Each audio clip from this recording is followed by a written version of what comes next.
So you don't think thoughts that are illegal to the one that made you. And grieve the Holy Spirit inside of you, who's screaming to you, no, no, no, no, no, no, no. No, no, no, there's no one like you. You're so valuable. I love your nose. Me and God and Jesus, we designed that nose just for you. I love your dimple, and I love your freckles. I wish you loved your freckles. They were really... We loved that when you did that. Why do you not love your freckles? I know your second toe's longer than your big one. I thought it was a really cute feature. You know? I know your fingers are fatter than your friends, but they're cute. I like them. I mean, I really think these are the conversations he would have. Please don't talk about her that way. Please don't say that. You're mine, you're not yours, you're mine. I love everything about you. Please stop thinking that about you.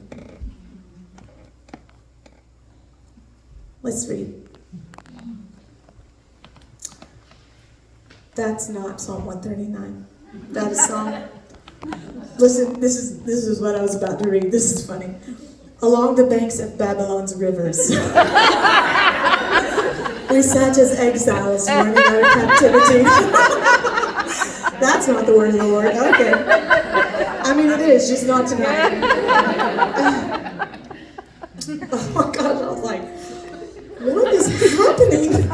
That's 137. Okay, let's go to 139. Read that in your spare time. I'm sure it'll be full of life, but right now it seems a little mournful. Okay. Oh, it's called The Song of Our Captivity. Maybe not the right song for tonight. Right? Okay, so, Lord, you know everything there is to know about me. Think about that. We read this stuff all the time. Think about it. Everything there is to know.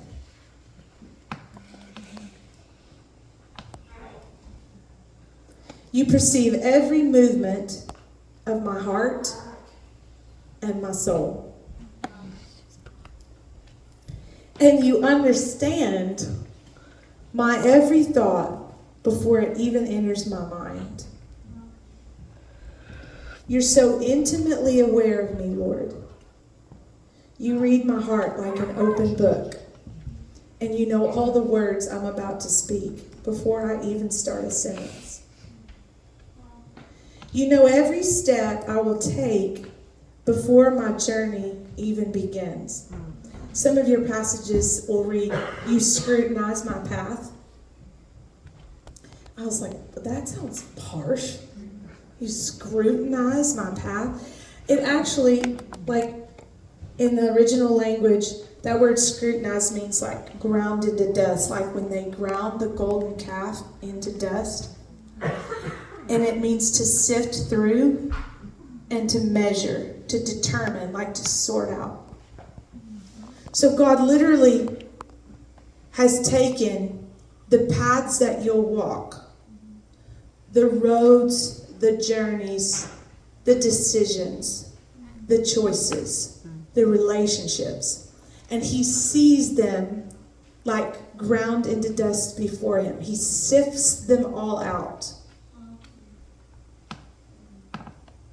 And like organizes, I'd like for her to go there here, and I've prepared this, and I'd like to take her here, and I'd like to give her this, and I'd like to bring this person into her life, and I'm going to give her this spouse, and I'm going to give her this child, and I'm going to open this opportunity. He scrutinizes your path. Like he labors intensively over every choice that's ever going to be presented to you. So when you're racked with fear and worry about where do I go? Like what do I do? you need to take a deep breath. Yeah. Because he has already done that.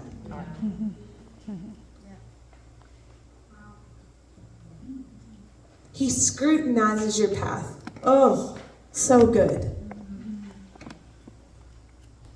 You've gone into my future to prepare the way, and in kindness you follow me behind, to spare me from the harm of my past. With your hand of love upon my life, you impart a blessing to me. This is just too wonderful, deep, and incomprehensible. How many of you will read in your translation, I'm fearfully and wonderfully made? Okay? I love this. It's actually skillfully made. Okay?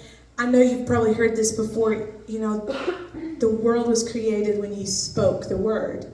But with Adam, he formed him with his own hands from the dust and breathed life into him. That word formed and like skillfully made, fearfully, wonderfully made, it suggests the work of an embroiderist. Like, how tedious is that? So God didn't just go, I need another redhead. You know, like he's like, the God of the universe didn't just speak you in. He didn't just go, brown hair, brown eyes, cute nose, you know, great chin, you know, just tall, 5'9". He didn't do that. And he didn't just go, this is kind of how I imagined it before.